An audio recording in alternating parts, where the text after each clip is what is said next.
Hi everyone, Menachem Brody for Human Vortex Training here, endurance coach based out of Pittsburgh, Pennsylvania, coaching the Eastern Seaboard and expanding out west, Arizona and California. Welcome aboard for 2012. I'm here today to do our first Ask the Coach segment. What I want to start with today is something I've been asked about every single year, based upon the fact mostly that I am a strength and conditioning coach. A lot of people are looking for how do I take strength training and build that into my plan so I can stay an endurance athlete and not worry about bulking up and looking like a bodybuilder. So today we're going to talk a little bit about that. I'm also going to go briefly over the importance of proper transition for everybody to have during the year. It's something that a lot of us overlook, whether it's because we are so excited to have our cross season or mountain biking or whatever it may be, we forget about transition. Transition is one of the most important parts of the year. This is a time that you can solidify the relationships that perhaps have gotten to the wayside a little bit during your training and your racing. This includes loved ones, family members, significant others, kids, and your friends. Remember, you're out there on your bike, running, swimming, biking, maybe you're a mountain climber. You're training for hours on end, and that's time that you're not spending with your friends and your family, and it's really important to make sure that during a transition period you are taking the time. Take the kids out rock climbing. Do something outside of your sport. You don't have to go biking, running, and swimming all the time. And in fact, you shouldn't. You should go rock climbing, play hockey, go play basketball, soccer, things that have horizontal movement, because we're on the bike and we're doing this all the time. So make sure you're taking a transition time for a physical break. Your muscles, your tendons, your joints need a rest just as much as your head does. Mental training is a huge part of becoming a top-tier endurance athlete or being able to do it for years on end. One of the things that we want to make sure we're doing during transition is getting away from the structure for training and racing, the day in and day out grind of putting your schedule around. And I know all of you out there who are watching this, if you're in it, you know exactly what I'm talking about. If you're just getting into it, you'll find out what I'm talking about in the next couple of months. So have some fun with it right now.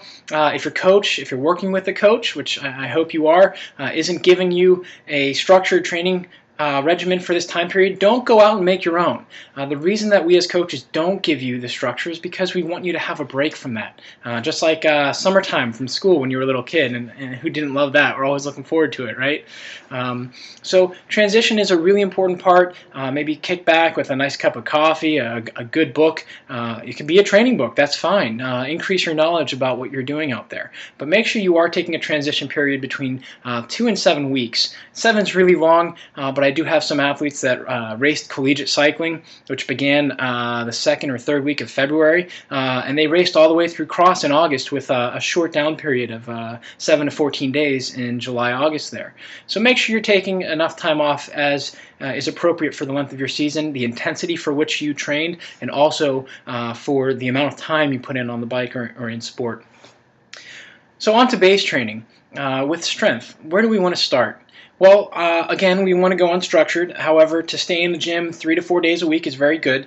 And with my philosophy, I always look to decrease risk of injury and address any type of muscular imbalances or joint imbalances or immobilizations or decreased range of motion to help you perform biomechanically correct so that your structure, your bones, and your muscles can all work more efficiently and more economically, helping you to train smarter, not harder, which is the mantra here at Human Vortex Training.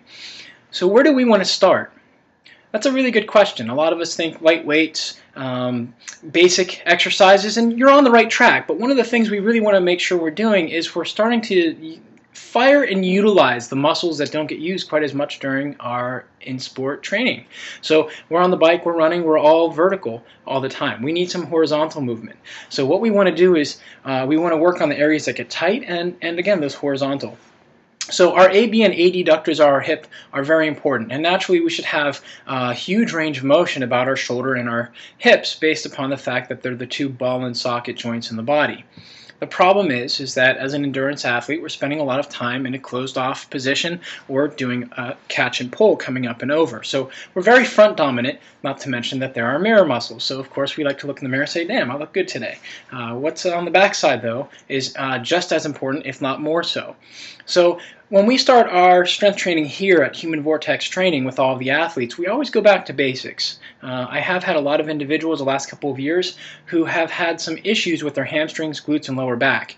And in my opinion, this is the big area, the lower posterior chain, that separates a lot of elite athletes from amateur, in that they're more developed, they're decreased risk of injury because they're developed, and they're also able to perform because they spend less time recovering and their body's in better balance.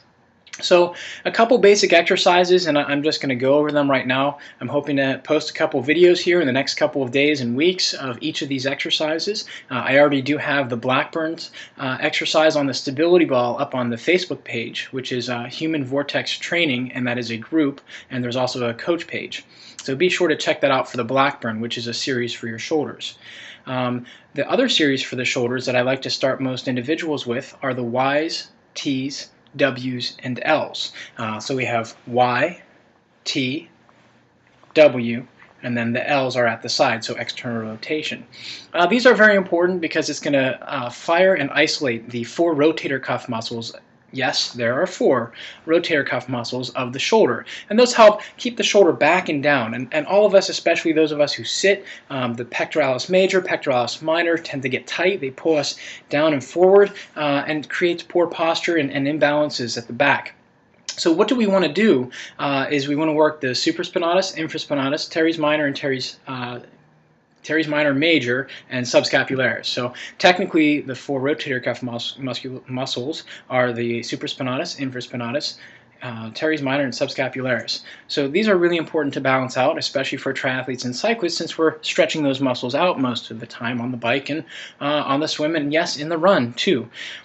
So starting with the shoulders, just really basic. We do a little bit of corner stretching depending on how your balance is, and again we'll have a video for that as well. And then when we move down from there, we're looking at the trunk, and the trunk you're going to hear a lot about over the next couple of sessions here. That's everything between your neck, your elbows, and your knees. The reason that's important is that's where all of our power and stabilization comes from, not the core. The core is a very small part, but integral part of that chain. The next thing we want to do to activate the trunk and the core is lying transverse abdominis draw-ins, or lying draw-ins. Laying on your back with your knees bent at 45 degrees, drawing the stomach in. Pretend the belly button is being sucked back into the floor. You want to feel a little bit of tinges or tightness at your lower back. Those are the multifidi of the lumbar spine firing. This is a good thing as long as you don't have a history of lower back injury. If you do, I suggest not doing these exercises until you see a licensed and certified physical therapist or an athletic trainer if you're fortunate enough to have one at your disposal. That's just a basic exercise which goes a long way towards maintaining pelvic stability. The next movements are hip AB and adduction. Now these are really important to start where you can manage, and we don't want to have any pelvic movement. We don't have your hips moving around. We want to make sure you draw that stomach in, so it's a TVA draw-in. You could do side-lying Jane Fondas, which are AB and adduction. There are 2 different ones. There is also clamshells and a number of other ways that we can go through these movements for beginners and progressing up. Lastly, we want to work on the glutes. So pelvic tilts and hip lifts are both very popular here at HVT to use with our athletes, and I use them from the true beginner who's just getting into the sports, including teenage softball players with whom I work for speed and agility, all the way up to the professional level cyclists and triathletes that I have here in the studio that we're working with. It's something that's an integral movement, and we really need to make sure that everybody is aware that your hamstrings should be 61%, or have the strength that's 61% of what your quadriceps can do. If I had to put a number on it, I would say most of the individuals whom I see, even those highly trained, we're only looking at somewhere between 35 to 50% of that strength. That's a huge difference, and that opens you up for a risk of injury, but we'll talk about that in a different section. Again, the exercises for which you'd like to start with and are body weight, so no weight at all, are 45-degree bench Ys, Ts, Ws, and Ls. Lying transverse abdominis draw-ins, or lying draw-ins, drawing the belly button back, keeping the shoulders open. Pelvic tilts, or hip lifts, depending on what your recruitment is down there, and then working on hip AB and adduction. So these are a couple basic things that you can do to get started. Again, we'll hopefully have a couple of those videos posted here in the near future for you on the YouTube channel and also on our Facebook. Again, you can find the Blackburn series on a stability ball, which is similar to the Y's, T's, and W's and is a decent starter for most of you out there, posted on our Facebook page. It is a group page. There is also a coaching page as well, so please be aware of that as you go forward. I want to hear your questions, just as I tell all of my athletes.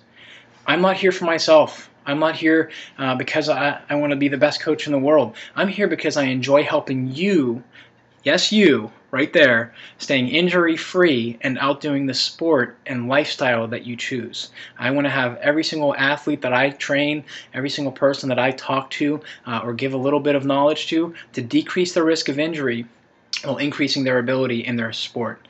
So take these exercises, check back again later this week and early next week, so that's the second week of December here, to see what those exercises look like. I may also throw in some prone or lying hamstring curls to show you guys how those work. Again, working on the posterior lower chain, the trunk, and the stabilizers of the shoulders. Don't worry about weights. We'll get into that as we move forward here in base. Thanks. Send your emails, email your questions, anything that you have that you want to hear, humanvortextraining@gmail.com, and you can check out our website at humanvortextraining.com. Look forward to hearing from you guys and seeing you guys again next week.